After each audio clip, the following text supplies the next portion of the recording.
ito yung sa sa kiosk system with database. So as you can see, ito yung code. Ayan.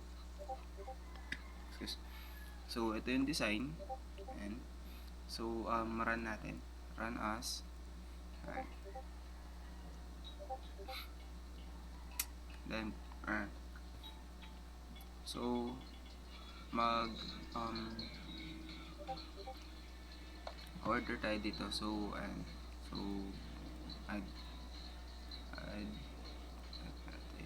add natin add. So tatlo yung order, then meron bill na 17,180. So amount is magbabayad tayo ng 2K at 20K, I mean 20K. So check out. Ayan. So magbibigay siya ng suklay ng 2,000, ayan, 2,802. So ito yung price list natin na nasa database. So ayan.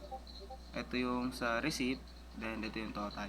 So paid, then change. Andyan na lahat. So ayan.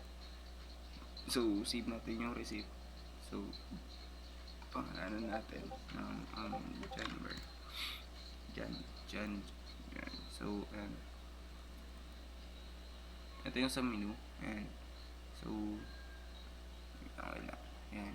So check out. Then i-clear natin. Ayan. Mawala siya. So ayan.